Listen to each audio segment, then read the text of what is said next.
भाजपचा नवा राष्ट्रीय अध्यक्ष कोण असेल याबाबतची चर्चा पुन्हा एकदा सुरू झाली। याचं कारण म्हणजे पंतप्रधान नरेंद्र मोदी यांनी राष्ट्रीय स्वयंसेवक संघाच्या कार्यालयात लावलेली हजेरी, वेगवेगळ्या कार्यक्रमांचं उद्घाटन, लोकार्पण या निमित्तानं पंतप्रधानांच्या हस्ते झालं। पण या भेटीनंतर भाजपचे नवे राष्ट्रीय अध्यक्ष कोण असतील याची नव्यानं चर्चा सुरू झाली आणि ही निवड करत असताना पंतप्रधान नरेंद्र मोदी, केंद्रीय गृहमंत्री अमित शहा यांचा निर्णय हा यापूर्वी सुद्धा संघटनात्मक पातळीवर अत्यंत महत्त्वाचा मानला जातो। भलेही JP नड्डा हे राष्ट्रीय अध्यक्ष असेल आणि त्यांच्या कार्यकाळाला एक्सटेन्शन दिलं गेलं असलं तरी, मग नितीन गडकरी यांची निर्णायकी भूमिका का राहणार आहे हे पाहणं जास्त महत्त्वाचं आहे। नमस्कार, मी मनोज भोर ऑफिशियल या माझ्या यूट्यूब चॅनलवर आपल्या सर्वांचं मी स्वागत करतो आणि हे चॅनल जर तुम्ही सबस्क्राईब केलं नसेल तर ते अवश्य करा अशी मी विनंतीही तुम्हाला सर्वांना करतो आहे। नरेंद्र मोदी आणि अमित शहा यांच्याच निर्णयावर पक्ष संघटनेत बऱ्याच गोष्टी या अवलंबून असताना आणि त्या अंतिम होताना आपण गेल्या अनेक वर्षांमध्ये पाहत असताना अचानक नितीन गडकरी यांच्या नावाची चर्चा का होते की त्यांच्या निर्णयाचा विचार, त्यांच्या मनामध्ये कोणतं असं नाव आहे जे संघटनेला JP नड्डा, अमित शहा यांच्यानंतर पुढे घेऊन जाऊ शकेल हे खूप महत्त्वाचं आहे। 2009 ते 2013 पर्यंत भाजपचे राष्ट्रीय अध्यक्ष म्हणून नितीन गडकरी यांनी जबाबदारी यशस्वीरित्या पार पाडली होती आणि आज मोदी आणि अमित शहा यांच्या सोबतीनं राष्ट्रीय स्वयंसेवक संघाची भूमिका सुद्धा अध्यक्षपदाच्या निवडीमध्ये खूपच महत्त्वाची मानली जाते। राष्ट्रीय स्वयंसेवक संघाच्या मतालाही मोदी आणि अमित शहा यांच्या दृष्टीनं फार तसं महत्त्व नव्हतं, हे अनेक गोष्टींवरून आपल्याला यापूर्वी दिसलेलं आहे। मग संघाची ताकद नितीन गडकरींच्या नावामागे आहे का?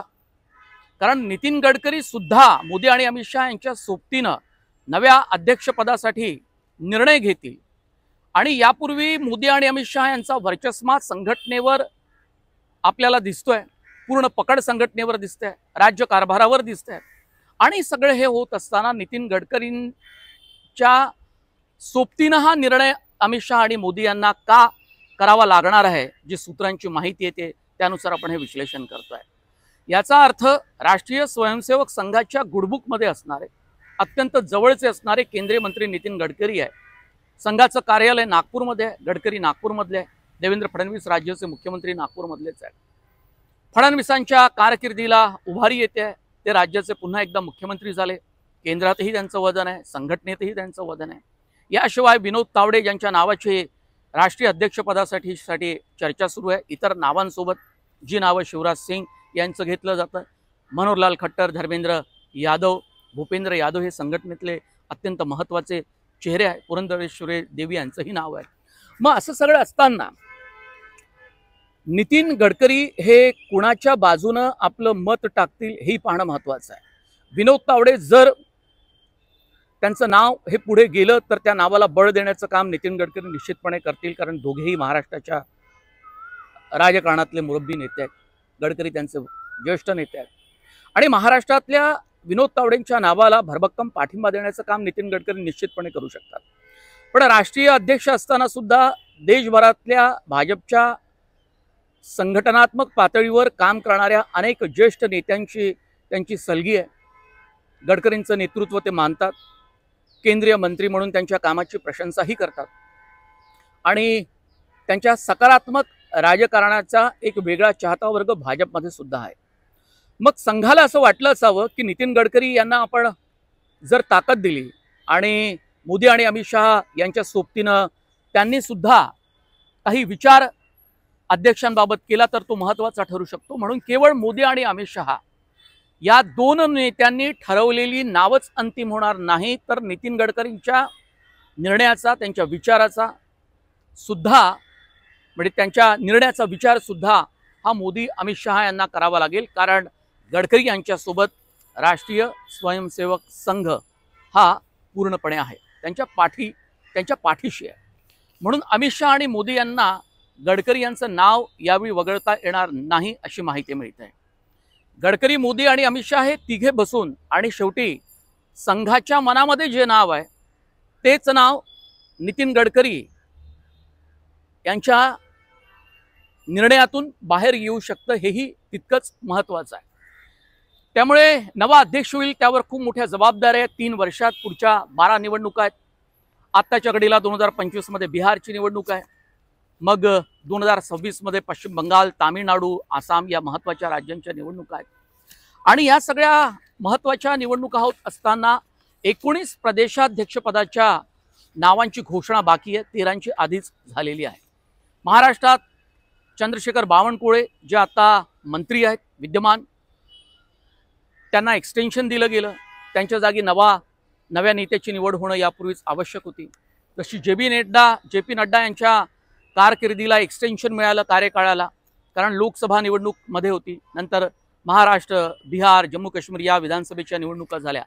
तरी सुद्धा भाजपचा राष्ट्रीय अध्यक्ष हा निवडला जात नव्हता. निवडणुका याला एक कारण जरी असलं तरी नव्या नेत्याच्या निवडीमध्ये काही गुंतागुंत निर्माण झाली होती, हे सुद्धा या निमित्तानं आपल्याला पाहायला मिळतं. आता संघटनात्मक पातळीवर भाजपच्या काही निवडणुका या पार पाडायच्या आहेत आणि त्या अजूनही बाकी आहेत. त्याची प्रक्रिया एकदा पूर्ण झाली की मग 6 एप्रिल हा भाजपचा राष्ट्रीय स्थापना दिवस आहे. तो महत्त्वाचा आहे. इतक्या लवकर ती घोषणा होणार नाही राष्ट्रीय अध्यक्षांची. मग आपल्याला हेही पाहावं लागेल की बंगळुरू इथे राष्ट्रीय कार्यकारिणीची एक मोठी बैठक आहे, अधिवेशन आहे. आणि 18 एप्रिल ते 20 एप्रिल अशी एक भाजप राष्ट्रीय कार्यकारिणीची बैठक होत असताना या बैठकीत त्या नावाची घोषणा होऊ शकते, किंवा ही 4 दिवसांची बैठक पार पडल्यानंतर एप्रिल महिन्यामध्येच नवा राष्ट्रीय अध्यक्ष निवडला जाणार आहे. आणि या अध्यक्षावर प्रचंड मोठी जबाबदारी असणार आहे. इतक्या मोठ्या संघटनेचं नेतृत्व नव्या अध्यक्षाला करायचं आहे. त्यामुळे संघटनात्मक पातळीवर काम केलेला मजबूत नेता, ज्यानं वेगवेगळ्या राज्यामध्ये सुद्धा पक्षाची धुरा वाहिली असेल, वेगवेगळ्या जबाबदाऱ्या पार पाडल्या असतील, अशा नावाची जिची एक चर्चा आता सुरू आहे, त्या नावातनं एक नाव हे निवडलं जाईल. किंवा मोदी आणि अमित शहा यांच्या धक्का तंत्राचा आपण विचार केला, जो वेळोवेळी त्यांनी दिलेला आहे, तर एक वेगळं नाव सुद्धा पुढे येऊ शकतं. पण धक्का तंत्र यावेळी दिलं जाणार आहे का, की दोघांनाच निर्णय घ्यावा लागणार आहे का?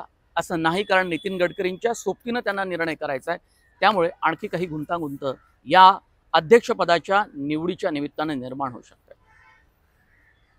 धन्यवाद, नमस्कार. प्रेक्षकांचे खूप खूप आभार. आणि पुन्हा एकदा विनंती की मनोज भोयर ऑफिशियल हे माझं यूट्यूब चॅनल तुम्ही सबस्क्राईब करा. आणि कमेंट बॉक्समध्ये या व्हिडिओच्या संदर्भातल्या आपल्या काही कमेंट्स द्या, प्रतिक्रिया द्या. आणि या चॅनलच्या बेल आयकॉनवर बटन दाबून तिथे जाऊन तुम्ही जर बटन दाबलं तर तुम्हाला या चॅनलचे व्हिडिओ सातत्यानं पाहायला मिळतील, त्याचे नोटिफिकेशन तुम्हाला मिळत राहील. खूप धन्यवाद. पुन्हा एकदा प्रेक्षकांचे आभार.